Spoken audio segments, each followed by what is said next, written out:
edition of the NERDWatch podcast. I, of course, am G Money here on another lovely Wednesday evening right here in the heart of Wailuku Town on the beautiful island of Maui in the great state of Hawaii. And yes, man, oh man, it is another day here in the islands, one day closer to Maui Comic-Con.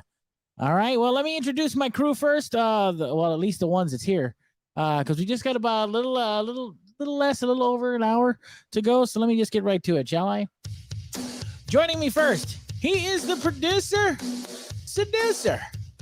Last time I hung out with him, he was doing a lot of seducing. It was pretty crazy. He's a master at it. It's pretty nuts. Say hello to Kai. Kai, he's in the house. Hello, Kai. How are you? What's up, butt monkey? Oh, whoa. What's with the stain? No. I just feel like I need to throw it out there. Oh, you just had to throw it out there? Nice. Gannon's not here. No one's here right now, just you and me. But I wanted to get on. I know we're about a half an hour, running a little half hour late, but I wanted to get on because I wanted to let everybody know that we are just a few short days away from Maui Comic-Con, December 11th and 12th at the Maui Beach Hotel in the ballroom, the Red Dragon Ballroom, the Elier Ballroom, whatever you want to call it. It's the Maui Beach Hotel Ballroom, December 11th and 12th. It's going to be a very, very, it's going to be one of those very good events you're not going to want to miss. It's nice to have it back finally. We're going to have Frank Cho there. We're going to have Ed Piscor and Jim Rugg. And I don't know. Can I spoil the other thing, or is that? Oh, I can because it's already been in the news. Ernie Reyes Jr. is going to be there as well. Ernie Reyes Jr., from Sidekicks, from Red Sonja, from Ninja Turtles. That guy, Ernie Reyes Jr. and his lovely daughter Lotus Blossom will be there as well. Yes, I believe Joe wants to know if there's going to be shrimp tempura. I believe up in the buffet room there will be. But that's not part of the ticket price because there is no ticket price because it's free. Maui Comic-Con is happening December 11th and 12th at the Maui Beach Hotel Ballroom. And it's going to be amazing. Kai, you have any more information that you'd like to share, my friend? Nope. All right. Well, thanks for being on the show. Anyway, I want to let you guys know, of course, connection to the damn con. I just want to let you guys know, of course, you guys can follow us. Tell your friends, tell your family, tell your neighbors. Follow us on Facebook at facebook.com/NERDWatch, on YouTube at NERDWatch Nation, and on Twitch at NERDWatch 808. That's NERDWatch 808. Please give us a follow, a like, the things that, not what I wanted to do. Anyway, by all means, give us a follow. I think you'll really enjoy what's going on over here. Make sure that you guys attend the free event, Maui Comic-Con, December 11th and 12th at the Maui Beach Hotel Ballroom. You're not going to want to miss it. And I don't know. I, unfortunately, will not be in attendance. Can you believe that? I won't be in attendance.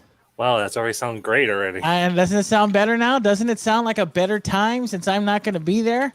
I'm not going. Unfortunately, I won't be able to make it, but that's okay. Now, please support. Come on down and support Maui Comic-Con. I'm assuming that there's going to be, of course, as you know, Night Darling will be there. So Night Darling cosplay contest, if I'm not mistaken, which will be a lot of fun. Joe wants to know if I was banned from the con. As a matter of fact, I was banned from the con. I will no longer be attending. No, I was not banned. Unfortunately, I won't be able to make it this year, though, unfortunately. But he was banned. Alika did it already. Shut up. Anyway, you guys are not going to want to miss out. Please join us. For more information, go to MauiComicCon.com, MauiComicCon.com. And, of course, you can also follow them at Maui Comics or Maui Comic-Con on Instagram as well. So make sure you do that, too. Is it Maui Comic-Con or is it Maui Con? I can't remember which. But anyway, look it up. It's on. They're on Instagram. It's a lot of fun. Anyway, as you all know, it is Wednesday. And you know what that means? That means that there's comic releases this week. Last week, we didn't get into comics because we were talking so much about the Ghostbusters, and we didn't have an opportunity to go into any details about comics. I'm just going to name a few if you like, here we go. Let's get right to it, shall we? Got some comic books for the week. Every single Wednesday is New Comic Book Wednesday. So let's find out what's happening this week in the world of the comic books. All right. From DC Comics, Batman number 118 is out today. Also, The Amazing Spider-Man number 80 is out today. Also out today is Inferno number 3 from Marvel Comics. Also out today is DC Comics Dark Knights of Steel number 2. That was the one where they mix medieval the superheroes with medieval, the Middle Ages. Be kind of cool. Also out on in the comics today, Star Wars number 19, Marvel Comics, from Marvel Comics, I should say. It looks actually kind of cool. Before it goes to Dark Horse. Yeah, before it goes to Dark Horse. Well, okay, let's be fair. I mean, there's. I'm not going to say anything, but there's transitions happening in the comic book space about who owns what property, blah blah blah blah blah. And Alika would probably be a better person to talk about that. Also, coming out today in Marvel Comics, Hellions number 18. Also crossover number 10 from Image Comics. DC Comics Batman 89 number 4 comes out today. Also out today is the Swamp Thing number 10. Also, Superman, Son of Kal-El 2021 Annual number 1 is out today. If you like the Suicide Squad, the number 10 Suicide Squad comes out today from DC Comics. Also coming out today from Marvel Comics, X-Men Legends number 9. Also out today, Green Lantern number 9 is out today from DC Comics. Also from Marvel Comics, Amazing Fantasy number 5 is out today. There's also a comic that I don't remember seeing in the last few weeks, but they're on issue number 5, Fantastic Four Life Story number 5, The Aughts. So I don't know. Yeah, it's a weird one. Like the double O's, like the 2000s. Also coming out today, Arkham City: The Order of the World Part 3 or number 3. Also, The Walking Dead Deluxe number 28. Also today, Star Wars Crimson Reign number 1. After the dawn comes the rain. What a terrible, terrible, terrible, terrible starting line for this. The story that began with the War of the Bounty Hunters continues here in the second installment of a trilogy that will reshape the history of the Star Wars galaxy during the Age of the Rebellion. Pretty cool. Oh, what? We don't care about Star Wars anymore? Actually, I don't. I really don't. I got way too bored with the comments after the first 4 books. Also out today, the Joker presents a puzzle box. That's a weird one. Also, Captain America Iron Man number 1 is out today. Also, The Death of Doctor Strange Blade number 1 is out today. Also from Image Comics, What's the Furthest Place from Here? Number 2 is out today. Also, if you like them Boom Studios guys, Mighty Morphin number 14 is out today. Also out today, The Scumbag number 11 from Image Comics is out today. I think that's one of Todd's favorites. Also out today, Crush and Lobo number 7 is out today as well. Another one of our good friend Todd Bernardi's favorites, The Good Asian number 7 is out today. Also from DC Comics, a comic called The World of Krypton, a modern telling of one of the most storied periods in comics. So check it out, World of Krypton, as Marlon Brando would say. The World of Krypton is out today. Also out today as well, Soul Plumber number 3, one of our favorites. Soul Plumber number 3, check that out from DC Comics. Also from Image Comics, Ordinary Gods number 6 is out today as well. Also out today is Magic the Gathering number 9 from Boom Studios. Boom Studios. Also from IDW Publishing, TMNT Best of Shredder number 1 is out today as well. Also, brand new comic, it looks like, from Boom Studios, Buffy, The Last Vampire Slayer number 1. Interesting. She's the last one now, huh? Interesting. Wow, that's kind of cool. So, and I think that about does it today. That's we're getting towards the Christmas season, so not as many comics, I guess. So make sure you guys check out Maui Comics and Collectibles for all your latest comics. If you want any comic books, check them out. It's Maui Comics and Collectibles in the heart of Wailuku Town at Request Music. You're not going to want to miss out on this week's comic book collection. Put some in your subscription box. Anyway, Why you gotta make it sound dirty, man? it's not dirty. I didn't say it. No, You made it sound dirty. Make it sound dirty at all. Anyway, I have been. Listen, we're going to talk about a couple of things. Number one, as most of you know, we are so close to the premiere of Spider-Man No Way Home. Mm-hmm. So that's going to be interesting. We're going to talk about that as well. Also, I got a couple of stories I want to get to today, which will be a lot of fun. But before I get to those stories, and boy, oh boy, there are a few stories. I have been bombarded this last this last week, I should say, since the last show. I have been bombarded with films. I have been watching a ton of movies. So I have gone through a gamut of movies, mostly Netflix, to be fair, stuff that I haven't watched. I finally got to watch wait, what is this? I finally got to watch Bright with Will Smith. Mm-hmm. Wait, now? Yeah, I never watched it before. I was not I just watched it. Jesus. Yeah, it was all right, I guess. It's okay, it's all right. I got to see The Harder They Fall, the Western with Idris Elba and Regina King. A lot of people are fans. I am not one of them. Okay. I didn't think it was that great. What else did I watch? I watched the Ballad of what was it? The Ballad of Billy Scruggs, I think it was, on Netflix. I saw that as the Joel and Ethan Coen Western. I watched that. Ah, man, what else did I see? Oh, I watched Murder Mystery with Adam Sandler. That was actually kind of fun. I enjoyed it with Adam Sandler and Jennifer Aniston. Got to watch that. Yeah, the Ballad of Buster Scruggs. Thank you, Joel. Buster Scruggs. That's it. Yeah, so I got to see that, which was kind of fun. I thought that was okay. It could have been better, but I'm definitely not. I wasn't disappointed in it by any stretch, but could have been better. Jeez, what else did I see? I don't know if I told everybody this, but I watched the director's cut of Rocky IV, Rocky versus Drago. That was a very interesting film. If you're a fan of Rocky, do yourself a favor, go seek it out.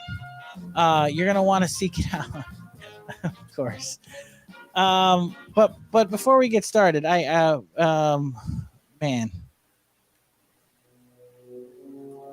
Oh, he is our Dark Knight. He is the man who is a punk rock superstar, a horror aficionado, and a guy who disappears in a flash. We lost him already. Wow, we lost him already. Ladies and gentlemen, oh, there he is again.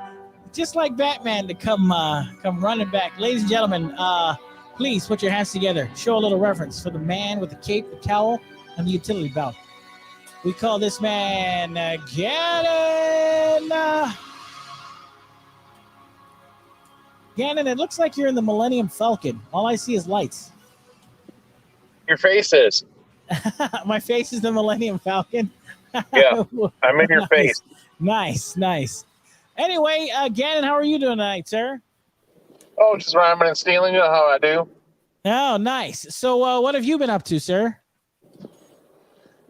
Working, pretty much. Nothing too exciting. Getting ready for the Minority Show on Friday. I was gonna say that I wanted you to talk a little bit about that. I mean, has it been? We had crazy weather the last couple of days, and I'm assuming you guys were able to practice and put everything together? Did the weather and the electricity get in the way? Let me tell you a little something about the minorities. We have a saying. And Yes. that saying is, nor rain, nor sleet, nor snow. Wait, I think that's the post office one. That's the post office. Same thing. Nice. We're not going to bring any packages, but we'll still get stuff done while it's storming. Nice. So, any updates you'd like to talk about with your show? What's happening? Unless you're not following anything on the Facebooks and whatnot, there's not a ton to say. Misfits Tribute Show, we're playing it with Undercity and Mud Corpse. It's kind of our annual thing. We didn't do last year for obvious reasons, and we decided to do it in December and kind of throw it around the same time as Maui Comic-Con, because why not? We're going to have some people from out of town coming to visit Maui, so give them some live music too while we're at it. I don't know if any of them are going to be down for it or not, but they'll be able to go if they wanted to. Well, can I ask you this? It's been a while since you performed live. Are you prepared? Do you feel like you're a little rusty, or how you feeling about it? Have you ever listened to a punk rock band before? I try to once in a while. Yeah. I mean, because even at a punk band's worst, most people are still fine with it. All right, listen. Which I know is not a great sell for anybody that's never come to see us before. But no, we'll be fine. As a matter of fact, we have a practice tomorrow, which would be like our last little polish up before Friday, and we'll be fine. We're gonna do 2 sets, a bit of a shorter set of our own originals, and then we're gonna break down into a whole Misfits tribute set. So we're gonna be up there a while. All right. For those that may not know, Gannon, who are the Misfits? How do you answer that question?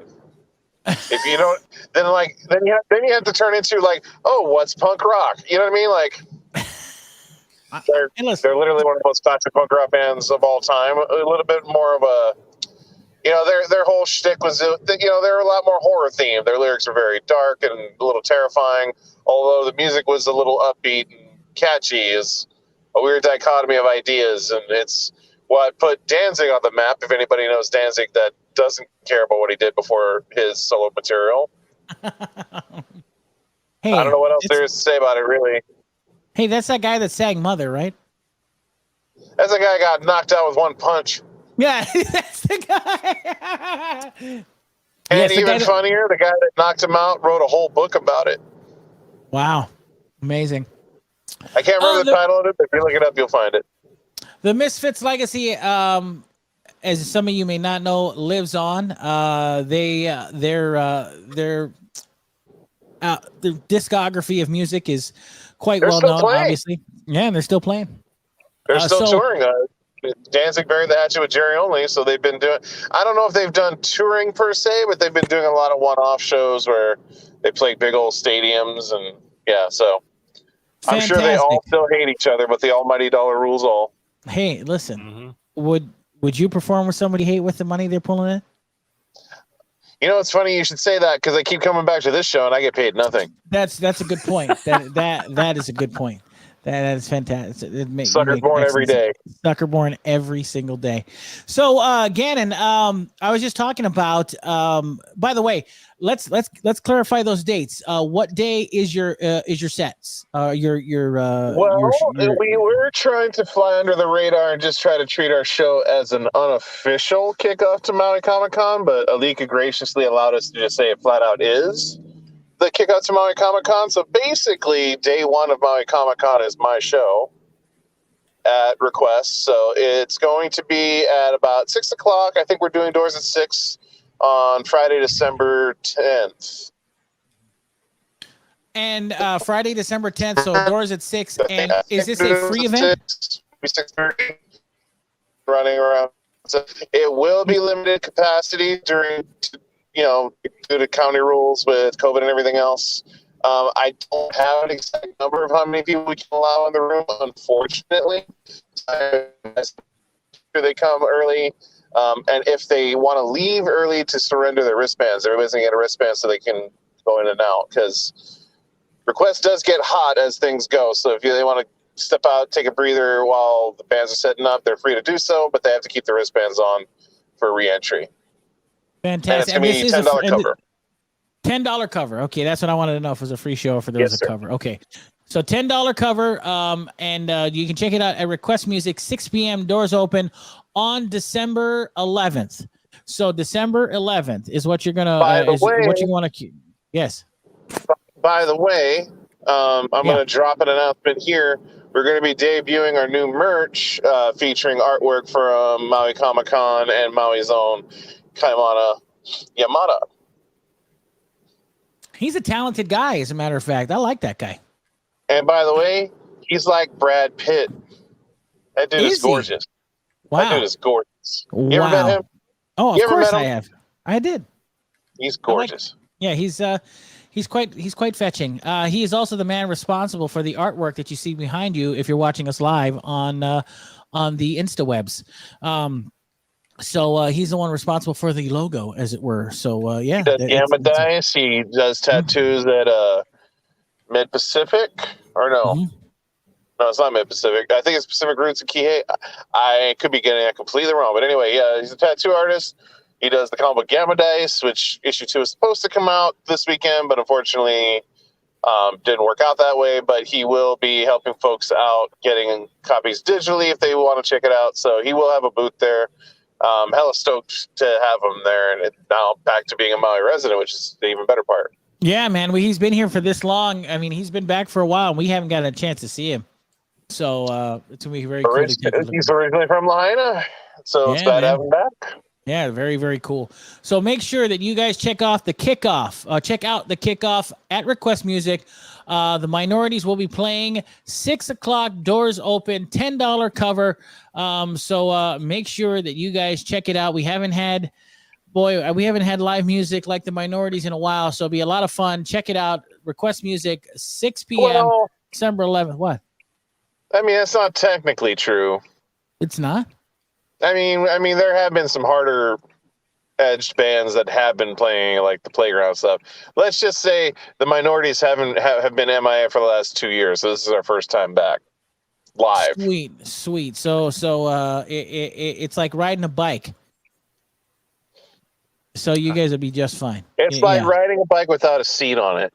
Ooh, that's what punk rock music is, huh? Interesting. You know you're punk rock if you ride a bike without a seat on it. Yeah, my butt's already sore. Yikes. Anyway, please support Maui Comic-Con December 11th and 12th. Support our good friend Gannon and his band, The Minorities, at Request Music on December 11th, 6 p.m. at Request Music right here in Wailuku. $10 cover. It's going to be very, very cool. Check them out as well. Maui, you can check out, of course, Request Music as well. Great albums, great records, great CDs. You can check them out as well while you are enjoying the show. Unfortunately, not my record. Yes. You can't buy my record there. No, your record's available digitally, isn't it? Yeah, you can get it digitally. I'm just too, I don't know. Who the hell buys CDs anymore, you know? It's true. It's a good point. I don't. And vinyl's too damn expensive. I have a subscription to a music service. Is that okay? Columbia House, you still do that? Yeah, I still do that. I get like the prices 6 CDs for a penny. Yeah, and but you make up for that penny, and for the 60 years that you're part of the Columbia House. So yeah. You got like Mariah Carey's greatest hits and the Offspring Smash. Yes. MC Hammer's Please Hammer, Don't Hurt 'Em. Please Hammer, Don't Hurt 'Em. Now, Gannon, you missed out because we just did some comics for the week already. We talked a little about the comics that were coming out this week. Wait, Alika's on the show? I didn't hear him. Oh no, you heard me because I gave the comic book list because that's what I do. I have it on standby. But here's what I wanted to ask you. I was just before you came on, I was talking about all of these movies that I had an opportunity to catch up with because I've had this last week. I've been able to kind of sit down and enjoy some movies, and I've been most of them Netflix, mind you, not all of them, but most of them have been like films that I wanted to see on Netflix, like The Harder They Fall. The Five Bloods, and then I think I finally watched Bright, which came out like 4 years ago now, I think. Holy crap, really? Bright? Yeah, I watched Bright. You didn't hear all the people saying how terrible Bright was? Yeah, terrible. It wasn't terrible, it just wasn't good. It's not an awful movie, but it's a colossal waste of time. Yeah, I don't understand. I don't understand how Max Landis could write something as cool as Chronicle, in my opinion, and write something as crap as Bright. I don't get it. Here's the thing with Max Landis, and I mean that dude's super canceled right now anyway, so he's not really even worth the conversation. But let's say let's say Max Landis still had the sway that he did. The problem with Max Landis is he's really great at structuring screenplays and comes up with fascinating ideas. Sure. He completely fails when it comes to interesting dialogue. Good, which yes. I think that's his biggest fault, because like he'll come up with a really cool idea and you figure it out very quickly that the idea fizzles out fast. Yeah, no, that's true. That's exactly what happened to Bright. Exactly what happened to Bright. In the case of Chronicle, I think, and I'm almost willing to bet the farm on it, the handoff on Chronicle was a little bit stronger as far as the director's case was than Max Landis' idea was, because you almost kind of get the sense that all Max Landis really came up with was the idea of guys that discover a thing, get superpowers, and it's all found footage. Because beyond that, when you really get into it, it's actually fairly pedestrian. To be fair, I really like Chronicle. Big shout out to Jennifer, who's in the chat. How's it going, Jennifer? She said she liked it. I'm not sure if she means Bright or Chronicle. I'm a huge fan of Chronicle. I really liked it. I even watched the director's cut of Chronicle, which I actually thought was kind of cool. Bright's a really great idea. It's just, I don't know. It's just like there's so much opportunity wasted, is what it feels like to me. I agree with you on that 100%. Like I thought it was interesting how they established the world. It almost felt like it was a challenge of two ideas. Like it felt very David Ayer, but it's like the pieces didn't fit. And I don't know. You could definitely tell that Max Landis was writing to David Ayer's tone. Yes, 100%. But the problem is Max Landis has this really neat idea of medieval times being an actual part of our history. But the more you think about it, the less the movie works, because they set up this idea that orcs are, I mean, for lack of a better way to put it, orcs are basically treated in the same regard as like black people are as far as racism is concerned. That's the overarching. And yet racism on the human end of it still applies as well. So it's just like, so it's never really clear. I mean, I don't know. Maybe it's just maybe it's just when I watch it. It was never clear to me if like humankind really banded together in the hatred of this one species, right? Or if we all still hated each other just like we do now. Only now there's also orcs. Like there's one more thing. You know what I mean? Like, it was hard for me to kind of wrap my head around that. Like he should have made it neater and cleaner. Yeah. Because that would change everything fundamentally on such an epic level, like literally an epic level, where it's like, I completely buy that the elves would be the rich, higher class people. That would make sense. Orcs, sure. They would be the underlings of society, because that's exactly what they were in old stories. Yeah. But magic exists with wands and stuff like that. They keep setting up that if you use a wand as a normal person, it would kill you. And of course, because it's a Will Smith movie, it works for him because it's Will Smith. And that was dumb. I didn't like Will Smith in the movie. Yes, Jennifer said it was Bright. She liked Bright. It wasn't that I hated it. I really wanted to be a little more than what it was. That was my thing. So I finally watched that. Boy, what else did I watch? I've been on this tear of just watching watching a backlog of things. So I started watching Triple Frontier. By the way, there goes Gannon again. I had the opportunity to finally sit down and watch Inside Job, the cartoon. I got to see Inside Job, the one on Netflix that everybody was raving about. Yeah. I gotta say something. I thought the concept was good. I didn't think the show was that funny. I think the concept was really neat. Like with that, there was this organization that actually controlled the conspiracy theories in the world, or in the world. I thought that was really cool, but the concept wasn't there, in my opinion. I thought the concept was cool, but the execution wasn't there.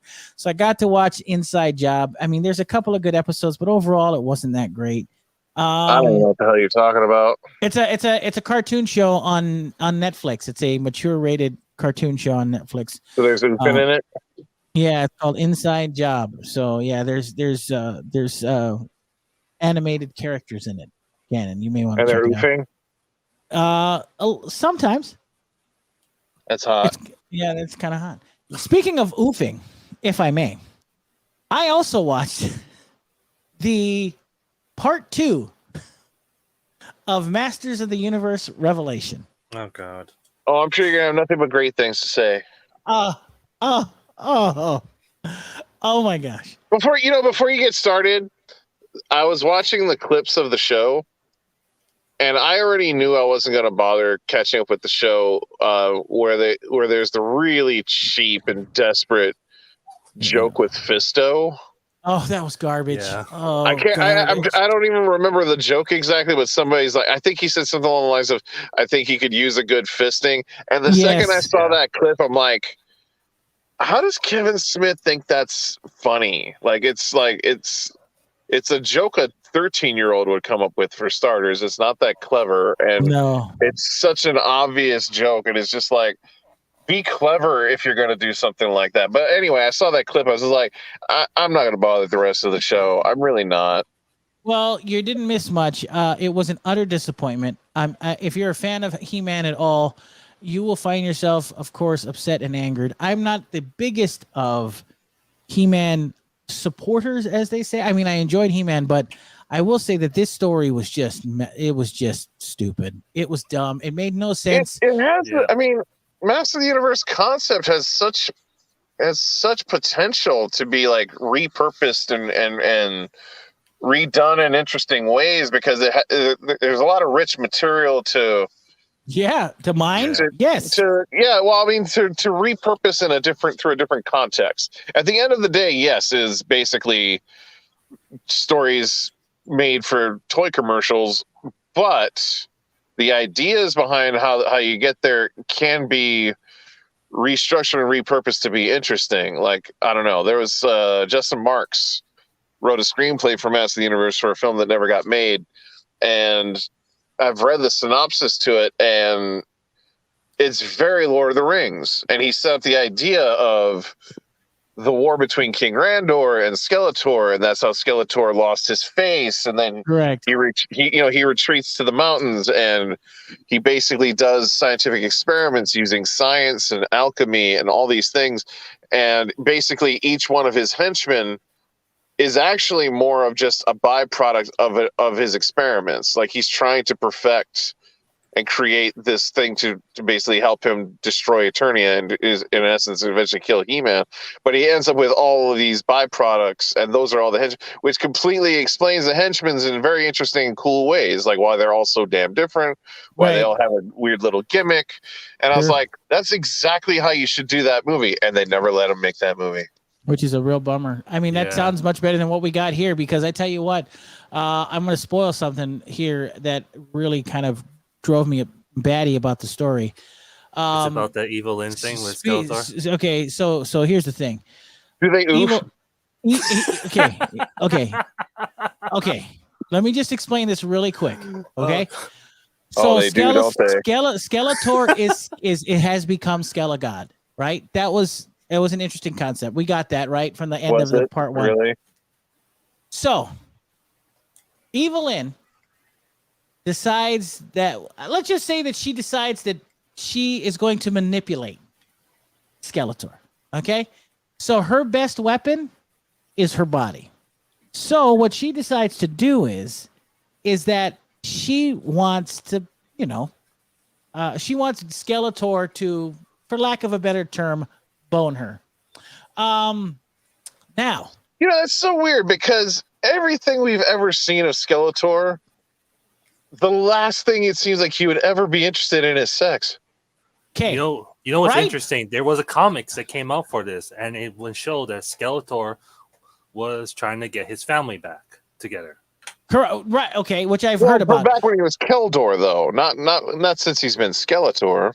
But here's the stupid part. Okay, I understand that Skeletor, the wiles of Evelyn got to him. Got that done. Okay, I'm okay with that. Here's what I don't get. Evelyn. You didn't get to see insertion shots. That was your problem. Evelyn manipulated Skeletor enough to say, listen, you're going to have to put aside your Skelegod powers. So while we're banging, you don't kill me. Wait. Okay. Yeah, Wait, no, was that established that would happen if they had sex? Like, if we have sex, I'm going to die? No, she just not lying. manipulated him. She just manipulated him, saying that he needed to set aside the Skelegod powers that he had so that when they, you know, whatever they do, make love, have sex, whatever, so put away the powers. That way you don't kill me while we're oofing. That's a literal line of dialogue, isn't it? Almost. Evelyn flat out says that. She's like, okay, before we oof, I need you I need you to go release the Skelegod powers over in the corner over there, and then come back. So the manipulation was rife, right? So the whole thing doesn't work because all we've ever seen is Skeletor. First of all, he doesn't even seem like he's the least bit interested in Evelyn. Nope. Second, there's absolutely nothing sexual about that guy at all. There's never been. Granted, granted in the original cartoons, they're not going to give us that, but there's never been even the slightest hint that he's even remotely interested in not just women, but anything to do with sex at all. There's never been even the slightest hint. Now, with that said, neither is He-Man, but you know. Now, here's what we find out. Not only does she deceive him and he falls for it, because obviously Skeletor's an idiot. She takes the powers for herself, and she becomes Evelyn. She becomes He-Man. And she even why is he Skelegod with those powers, but she's Evelyn with the power? That doesn't make sense. Because she actually has the H on her chest. You're shitting me. No, I wish he wasn't. I'm not kidding you. How come he didn't have the H on his chest? I don't know. It's so stupid. None of that makes sense. Okay. Life doesn't make sense. Do you see though now why I'm worried about Clerks 3? I am 100%. I'm with you. I am with you, Gannon. I agree with you 100%. He's not as good of a writer as he used to be. Nope, not at all. I understand he didn't write everything top to bottom, but he's the showrunner, so anything the other guys wrote, he signed off on it. Yeah. So it's just like, you see now why I'm worried about Clerks 3? Like I feel like he's tapped out of all of his best ideas, and now he's just coasting on stuff he's seen in other things and just kind of rejiggering them for something else. Yeah, and don't even let me get into the whole sorcerer, the sorceress and Tila thing, which drove me nuts. Do they oof? No, you weirdo. But I will say this: the other thing about that revelation is that number one, it's awful. So I would avoid it like the plague, or hate watch it, whichever one you want to do. I did read that in basically minute 1 they set up that He-Man's not dead, right? That he does come back, but he's still oddly sidelined even though he's back. He is sidelined, without a doubt. He is completely sidelined. As a matter of fact, it's like Kevin Smith learned absolutely nothing from the Star Wars sequel trilogy, because that's literally what they did in those movies, and he's just like, I'm going to do exactly what the Star Wars movies did before He-Man, where just all the things that people would love to see, I'm going to go shove them over there in the corner and do stuff with characters nobody really wants to see. Tila is He-Man.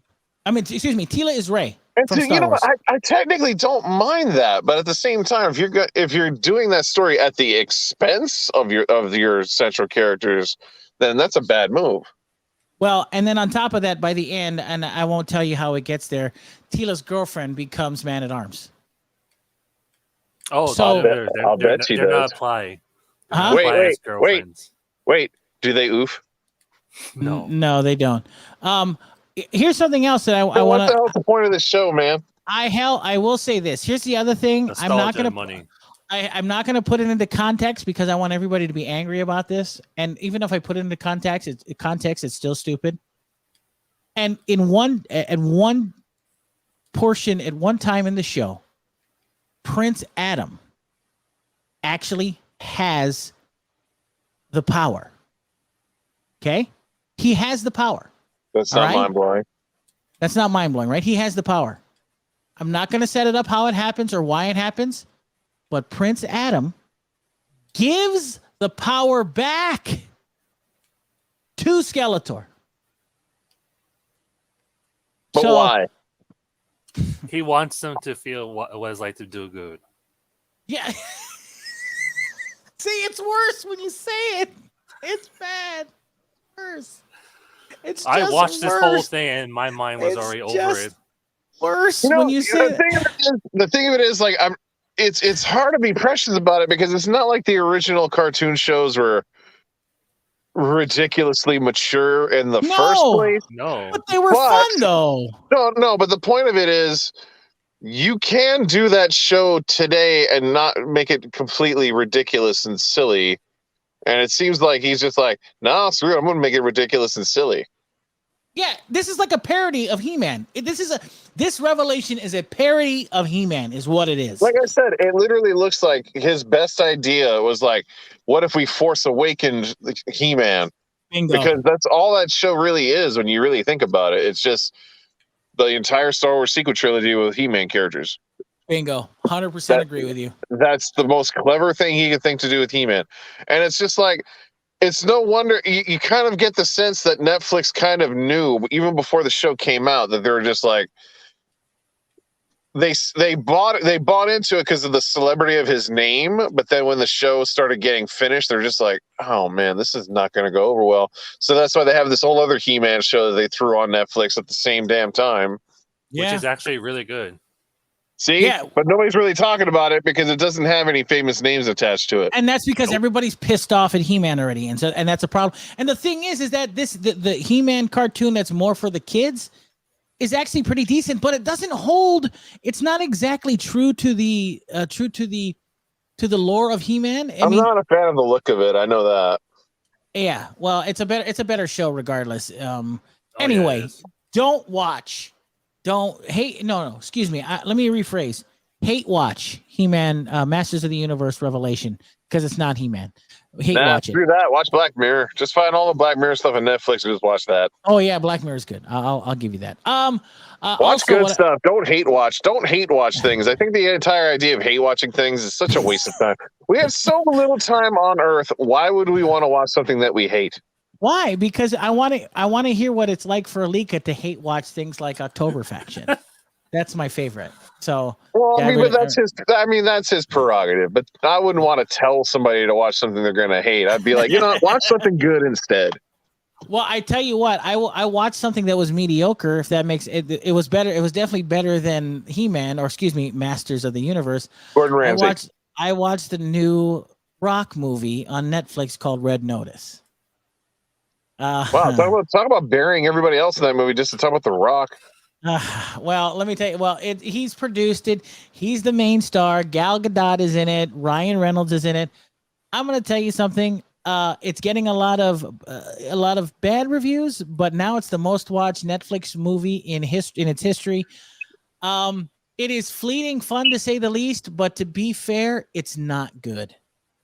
Okay, you do get that The Rock at this point is just this weird untouchable thing that he can be an absolute crap, but people just love watching him. Yes. Yeah, I agree with you. He could sell you anything. If they said, "Hey, let's make Sister Act 3 with The Rock," everybody would go see it. If they came back and said, "Hey, let's do Tooth Fairy 2," people would be like, "Oh wow, I didn't see Tooth Fairy 1," and then all of a sudden, Tooth Fairy 1 would be like a huge cult hit again, because most people missed that when that came out. But if he did a sequel, like, not only would that one do really well, but then Tooth Fairy would do well. Like, I knew The Rock was going to be here to stay when I saw The Journey 2 come out, and it was enormous. You know what's funny is that I thought Journey 2 was actually a great family movie. I thought it was fun. The point I'm making is the first movie nobody really even saw, or at least it didn't feel like anybody really saw it. It was with Brendan Fraser. Yep. Yeah, like one of the last things he did before he disappeared for a while.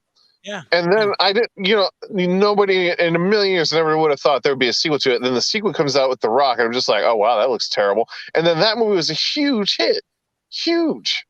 Joel is right though. By the way, there is a Tooth Fairy 2 already. He's right, and it stars that guy who says "Get Her Done." What is his name? Larry the Cable Guy. Larry the Cable Guy. That's it. That is totally it. Well, everybody knows what I mean. I mean, Tooth Fairy 2, where he comes back, because they can always do that thing where they underwrite the previous sequel to make it like it didn't happen, like that Triple X2 that came out. Oh, the one Ice Cube. And then he comes back and does the other sequel, and they kind of just act like Triple X2 didn't happen. Well, listen, there's another movie that I watched other than Red Notice, but I'll get to that in a second. But first, he is our man in black. He is also the man who is super late, the master of card tricks, the maven of magic, and super late. You started late, ladies and gentlemen. It's Phormat. He's in the house. Wow. Hey, America and beyond.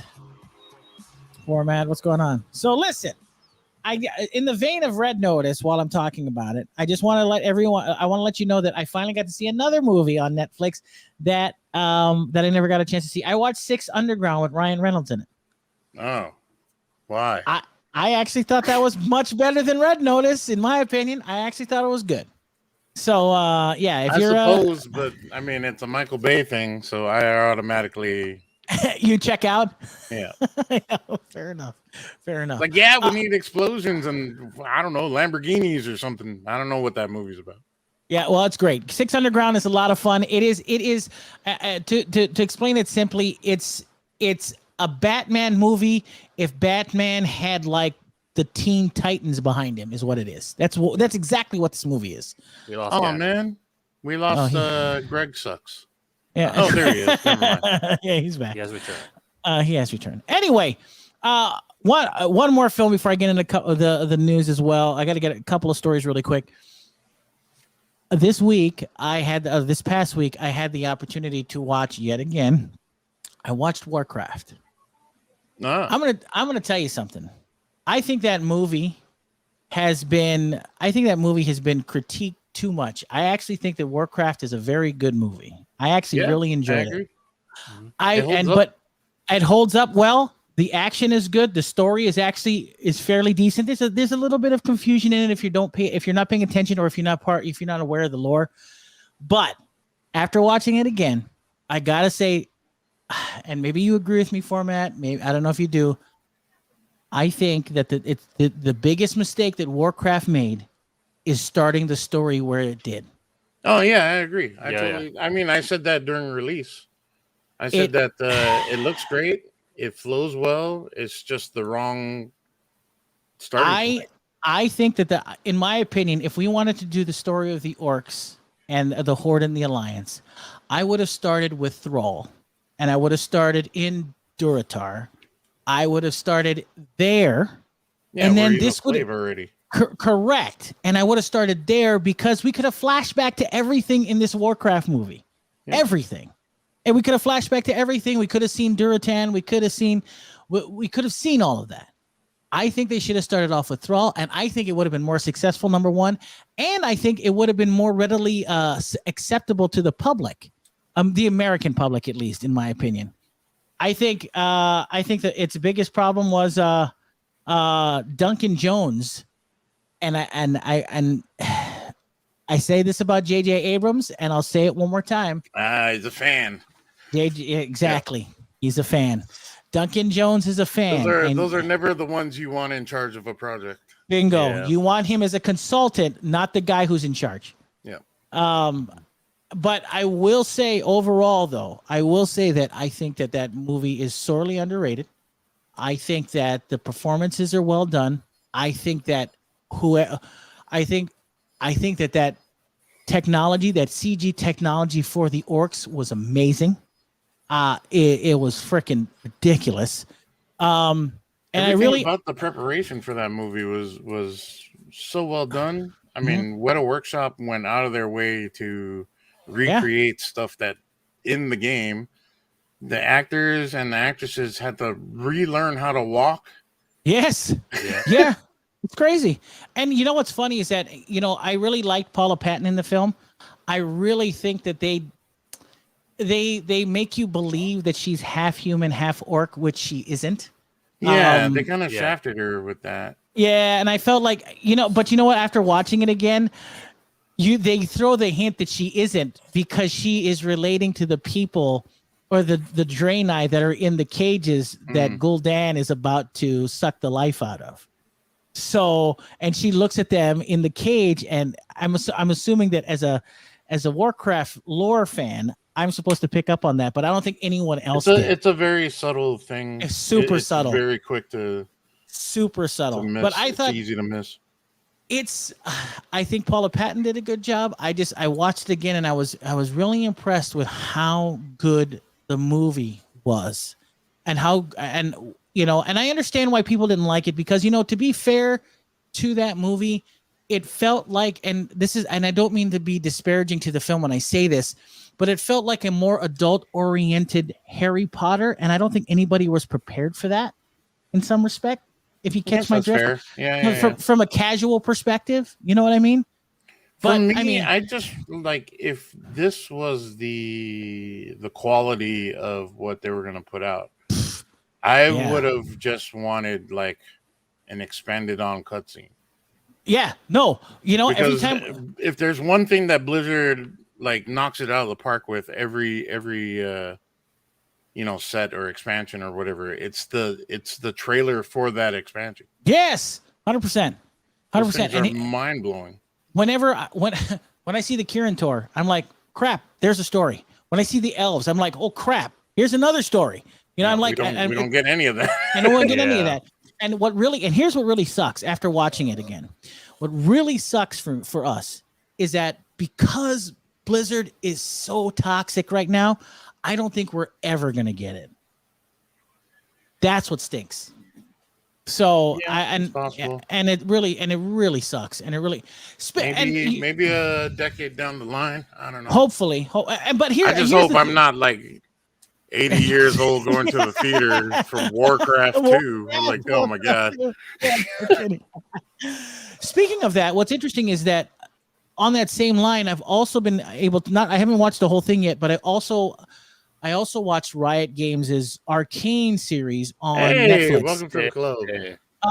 Now, I'm going to tell you something. Do you understand the words that Kai says now when he says? Yeah, I do. I still think it's the League of Losers. I still mock it, but I will say that this is the Arcane. I actually thought that so far, I haven't finished it.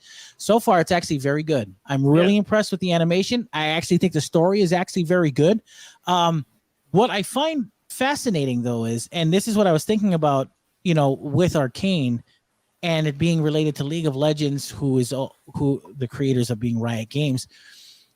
And I don't mean to get all controversial or crazy about this, but Riot Games was embroiled in the same kind of issues that Blizzard was. They got it out of the way already, so they're is it? Okay. They took care of it a long time ago. Oh, okay. So it's okay for me to like this show? Is that what you're saying? Okay. It's okay to like this. Okay. Man, Riot's making all the right moves right now. I mean, they're releasing a game like in every single format.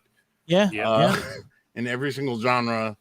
Yep. And they're all tying it back to the characters in Arcane, and Arcane is rivaling Squid Game right now. Mm-hmm. As the most popular Netflix thing. Well, it can't touch Red Notice with Dwayne The Rock Johnson. Well, how can you when you've got that much star power? I mean, that's a good point. My favorite part is how they drink their own alcohol. That's I have to tell is you that a bottle of aviation gin. Oh my god! Right. Right, Reynolds, you bastard. But to watch get the back phone ring and he picks it up. Hello, is this my Mint mobile phone? To get back to Arcane, if you're a fan of animation, even if you're not a fan, I'd recommend Arcane. It's such a weird mix. Like when I first saw it, I thought it was cell shaded, and then I was like, nope, not cell shaded. Yeah, this is something completely different. And I think that's what captivated me the most was the animation style. That the animation style is absolutely captivating to me. Yeah, it's so good. But I really and because their names escape me because I have so much going on in my head, the two main leads, the two girls, I really like them. Vi and Jinx. Thank you, Jinx. Thank you. Powder. Yes. I really like them. They're relatable. I really enjoy their arc so far. So that's what makes them fan favorites. Yeah, so I really enjoy that very much. So watch Arcane. If you know nothing about League of Legends, you don't need to with Arcane. That's the great part. That's what's awesome, right? You don't have to know nothing about it. I highly recommend it. Arcane made couple people start playing League again. Yeah, it's crazy. Yeah. So I mean, I'll never pick up that trash. That's what I was talking about with Riot making all the right moves right now. Well, I tell you what, they needed a win, and I think Arcane and what they're doing with their games is actually pointing them in the right direction. So good on them. I mean, that League of Legends mobile game, I guess, is taking off. So it's basically League, but on your phone. Yeah, what is it called? Something Rift? I forget. Wild Rift. It's Wild Rift. Yeah, that's it. Wild Rift. They've got so much going right now. Well, they got anyway, League, they got TFT, they got Legends of Runeterra, they got Wild Rift, they got what's the one with Ziggs and Heimerdinger? Oh, it's like a runner, but you just Tech Mayhem. Yeah, there's so much. And then Chronophage is coming down the pipeline. Then Wilhelm. And there's talk of a League MMO. Yeah, there's also a League fighting game in the works too. Wow, really? They're touching base on every genre. Yeah. Wow, that's crazy. Crazy. Well, I tell you what, the way the gaming industry is going, I'm not a fan lately. Everything has been free to play, and everything has been just money after money after. And I get it, but I hope that's not the way this goes. But you never know. But anyway, getting back to the point, I'll talk about gaming here in a minute, but. Before we get out of here, a couple things. Patty Jenkins. If you didn't know this, Patty Jenkins has stepped away from Patty Jenkins. Yes, Wonder Woman's Patty Jenkins has stepped away from the director's seat. That weird commercial where she's talking about how her dad used to be an X-wing pilot. Yes, exactly. That's that one. She is actually she stepped away from the director's seat and will no longer be behind the camera of the Cleopatra biopic starring her Wonder Woman collaborator Gal Gadot. By the way, just to let you know, Gal supposed to be Cleopatra? Yep. It's the thing is that for everybody, okay. Here's what I want everybody to know. For everybody that's hating on Gal Gadot being Cleopatra because she's Jewish, just know she's also Macedonian, which makes her actually a perfect person to play Cleopatra. Right. So but she's not Egyptian, so well, that's more Egyptian than anything. So, I mean, I understand, but to be fair, you can't pull that out from nowhere. Oh, that's more Egyptian than anything. Well, if you study history, like all those people that are related to Genghis Khan because he banged a bunch of things in the past. Okay, first of all, he didn't bang anything. He raped and he pillaged. That bastard. He banged everything. What do you think I said? Interestingly enough, though, while I finish this grape in my mouth, sorry, I'm smooth move while we wait for you to digest. Done. Sorry. Anyway, nice. Deadline reports the monster filmmaker is bowing out and will be replaced by Marvel's The Falcon and the Winter Soldier director Carrie Scoglin, though she will still maintain a producer role. What's interesting is, as you know, Jenkins wants more time to focus. Okay, I don't think this is true at all, but okay. Jenkins wants more time to focus on Wonder Woman 3 and Star Wars Rogue Squadron. Which in light of previous reports appears to be back on because remember we reported that she stepped away because she and Kathy Kennedy weren't seeing eye to eye on where to take Rogue Squadron. So apparently it's back on. Nice. Okay. I can't wait. Yeah. Well, here you go. Here you go, Phormat. Controversial, and this is according to the report. Controversial in its casting of Gadot as the title historical figure. Cleopatra is in production from Paramount Pictures and is currently set to be written and executive produced by Laeta Kalogridis, one of the filmmakers behind Shutter Island. Kalogridis was also the developer of the twin disasters that were 2004's Alexander, starring Angelina Jolie and Colin Farrell, as well as the WB's Birds of Prey TV series that barely lasted a season. No. I really hope we get a scene in Cleopatra where it's her and she's racing a bunch of other Egyptians through this wacky obstacle course, where she needs to get to the end and then she learns a lesson about cheating or something. I don't know. Oh yeah. Anyway, also in some news, and like I said, not much news because it's in December, and so, but this is very interesting that came across the desk. Chris Hemsworth has been the MCU's Thor since 2011, and after his first 2 solo films and the first couple Avengers films, we really got to see his personality shine as his character took a comedic turn in Thor Ragnarok. Garbage. I hate that movie. And in the subsequent Avengers movies. Now we are gearing up to see him in the upcoming Thor Love and Thunder. What does his future as Thor look like beyond that film? Well, in a recent interview on the Today Show, Hemsworth was asked if he would like to do another round of films like his Avengers co-star Spider-Man actor Tom Holland, who just signed on for another trilogy. Wow, another Spider-Man trilogy. And he replied, how many Spider-Mans has Tom Holland done? He's a little behind me. I think he's done 3. I've done 6 or 7 Thors. So maybe, as long as they'll have me, I'll turn up. But I feel like there might be waning that kind of enthusiasm for me to keep going. So, yeah, I don't think anybody's tired of Chris Hemsworth. It all depends if he's tired of playing the role. So that's what I say. Yeah, I would agree. I mean, he really has come into his own when it comes to the role of Thor. Moving forward, should every Thor performance be Fat Thor? Hope not. I don't know, because like he only got big and fat because like he lost his, confidence in himself. Now he's just oozing the stuff. So he's, you know what I mean? See. Well, fat people lose. They're only fat because they lose confidence in themselves. I see. Well, what's your excuse?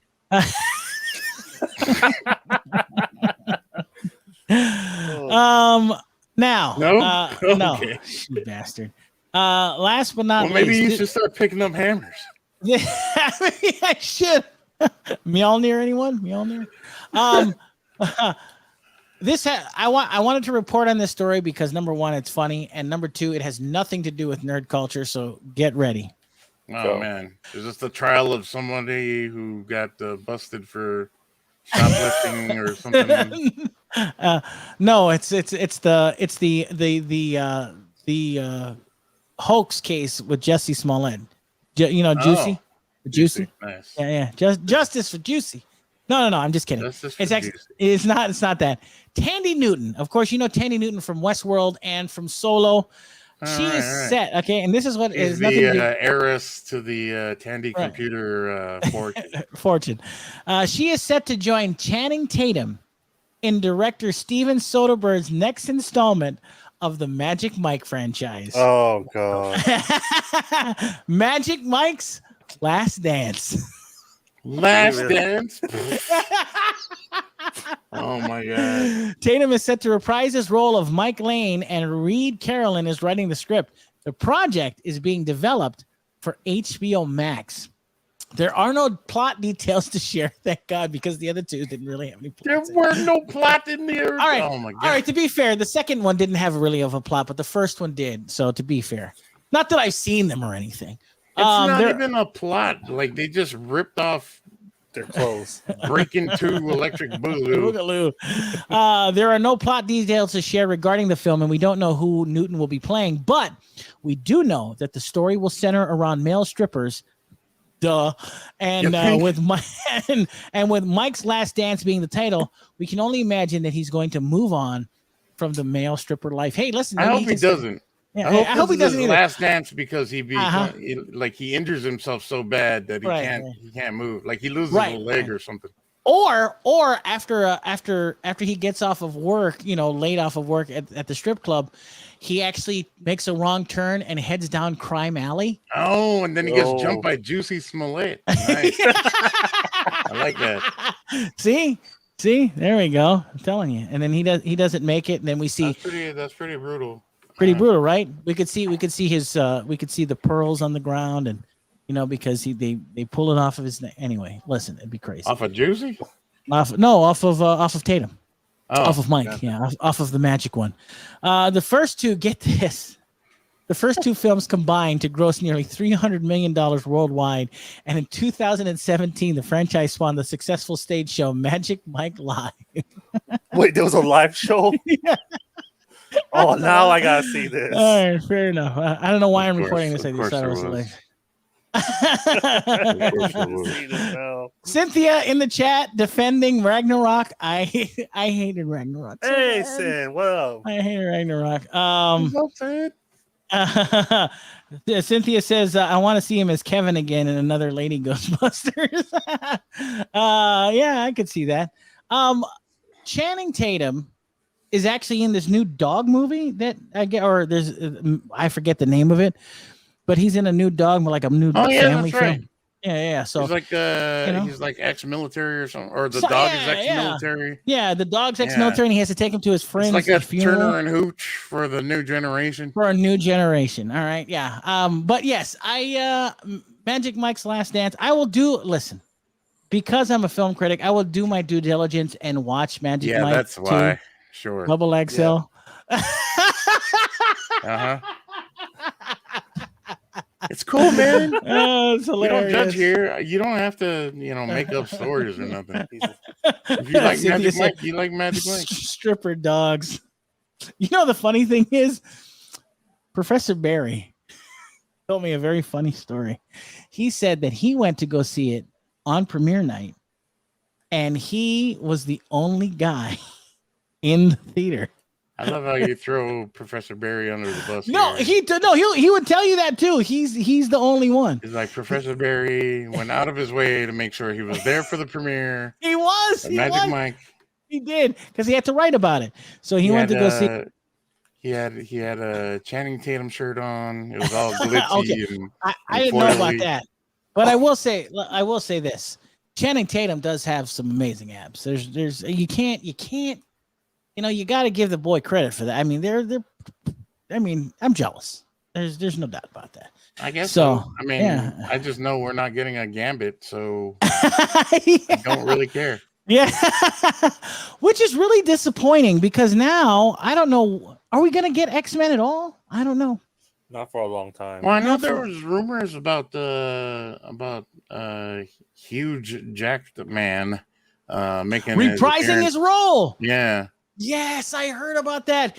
Kevin Feige, apparently, according to the rumor mill, Hugh Jackman has been convinced by Kevin Feige to reprise his role as Wolverine. Mm-hmm. Can I be listen, I have nothing but respect for Hugh Jackman. Nothing but respect for his performance in X-Men and what he was given at the time. But can I say that I don't think it's a good idea for him to be part of the new Marvel Universe? Is that bad? But why?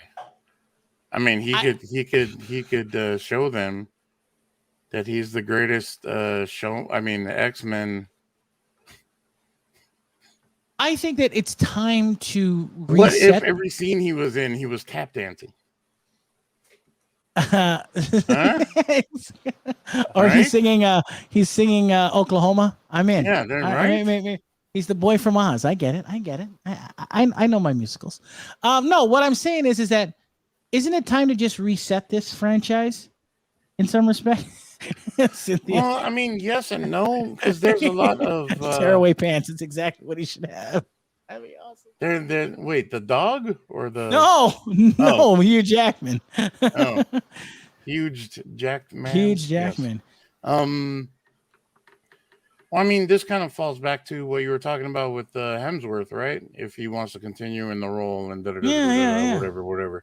Sure. And it would be weird if everybody around Tom Holland is swapping actors. That's true. I guess that's true too. Yeah, maybe you're right. I just think it would be a good time to reset the X-Men. That's all I'm thinking. For sure. I thought you meant you should do with WoW. Oh, me. Listen, Cynthia, I already have a pair of tearaway pants. And I don't think they were built that way, though. I think they just became tearaway pants because he took. It's onlyfans.com/gmoneybuns. Onlyfans.com/gmoneybuns.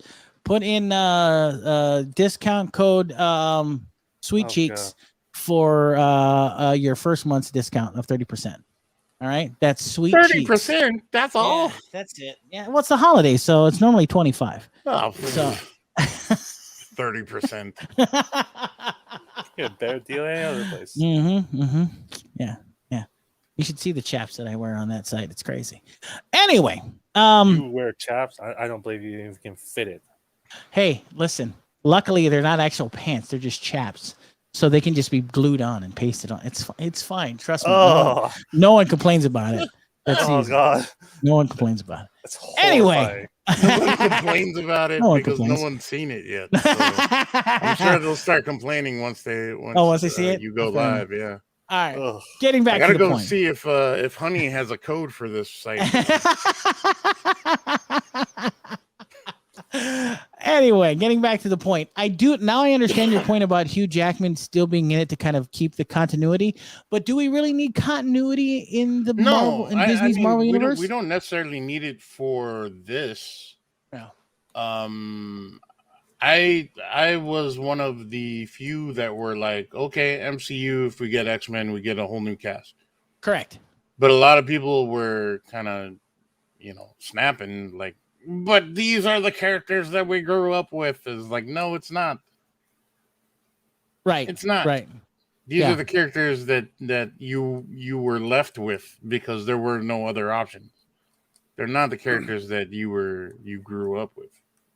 Interesting. Those characters are still in the book. Still in the book. Yeah, it's a good point. Well, like I said, I think Hugh Jackman. There's no offense to Hugh because I think Hugh Jackman, if he came back, would be great.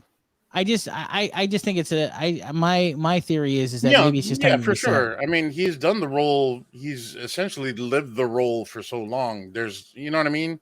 Ooh. There's nobody better right now to play Cynthia Wolverine. said that people have been suggesting Daniel Radcliffe for Wolverine because he's short. That's interesting. Huh. Interesting. That would be cool. I could see that happening, but the only thing is he's going to have to beef up. Yeah. Oh, no doubt. I agree with you. I agree 100%. And to be fair to Daniel, I think he could do it. I mean, I think he could. I think he's a good enough actor, but I don't think he strikes me as the type that wouldn't do an MCU movie on principle. That's a good point. Maybe you're right. He's doing all these artsy fartsy stuff now. Swiss Army Man's very good if you haven't seen him in it, or Lady in Black. That was another good movie Daniel Radcliffe's in that I really like. So Guns Akimbo was like I wasn't expecting that. I don't know who in the NERDWatch said this, but did someone say Magic Mike? Give me that HBO Max movie. I don't know. That's either Aron or Gannon. Is that Aron? Of course it's Aron. Who else would it be? Of course it's him. Anyway, just a couple of things before we get out of here. Oh my gosh, it's already 8:45. I gotta get going. Really quick, as you all know, that it is December, and of course, Christmas is but upon us. And every single Tuesday, there are new Blu-rays and DVDs. So I just want to let you know that this week, if you didn't know, December 7th, the anniversary of Pearl Harbor, December 7th, we got in 4K Krampus 4K. It is and this what's really cool about it is this is the naughty cut. This is from Shout Factory. And I really can't wait to get my hands on it. To Pearl Harbor. No, it's the December 7th is the anniversary of Pearl Harbor. That's why I was just saying because it's December 7th. I I was expecting Pearl Harbor, the movie. No. And then you were like, Krampus. Krampus. So I want to try and check this out from. So for the first time ever, the original cut of Krampus for those who are naughty, not nice. So I'm really excited to check this out. Yeah. Whatever. What? Yeah. So I really like Krampus, and I'd like to see the whatever this naughty cut is. He's got two bills. He might. I really thought Krampus was a very fun movie. Also on Blu-ray. I thought it was good too. Oh yeah, I really liked it. Also on 4K Blu-ray today, Who Framed Roger Rabbit in 4K Blu-ray today. Looks the judge. Yeah. Also, Beavis and Butthead Do America is on Blu-ray today. Ooh. Also in 4K from Kino Lorber, one that I have been looking forward to for a very long time. And apparently this version, this release, has two cuts of the movie that I've been highly anticipating. Hard Target with Jean-Claude Van Damme, with the director's cut from John Woo is on there as well. I'm super excited. That's a classic. I love Hard Target. I really think that's an underrated classic in my opinion. I like that movie. Yep. Claudia Van Damme. Also on Blu-ray today is Cry Macho from Clint Eastwood. That's in 4K. Also a movie that didn't get a lot of theater time, but is actually a very cool flick from Joe Carnahan, the guy who has created Smoking Aces, and the A-Team movie. Cop Shop with Gerard Butler is out on Blu-ray today. Cop Shop. I'm not going to tell anybody about it. I haven't heard anything on exactly. It's actually a very cool flick. You should check it out. Is it? Yeah, it's very. You don't very sound cool. very convincing. Oh, I don't. Well, let me tell you something. What's cool about it? It is a very fun Joe Carnahan style of action film, and if you've seen Smoking Aces, you kind of get. You remember? Do you remember Smoking Aces? With with Ryan? Yeah, it has that vibe to it, but not as over the top. It's really cool. It's really cool. So it's a muted Smoking Aces. It says a muted Smoking Aces. That sounds terrible. It's not terrible. It's called fun. What? Cop Shop? Cop Shop. Is this like a Walmart that you go to buy police officers? No, so stupid. No, no, not at all. So Cop Shop is out. Sure, I'm the stupid one. Werewolves Within is out on Blu-ray today as well. The movie that is based on the video game of the same name, the Werewolves Within. I am gonna go watch this. I've been looking forward to it. And we got it because we're movie critics and we got the screener, so I can't wait to go see that. Well, screw you.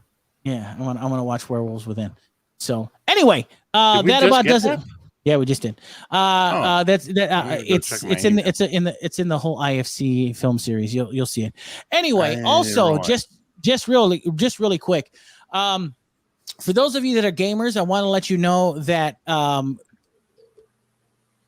of Duty just released as of today the all new Call of Duty Warzone map, Caldera, is out if you are interested in that. Also, if you're a big multiplayer gamer, Call of Duty Caldera, the new Warzone map is out. And also out today. Hey, calm down.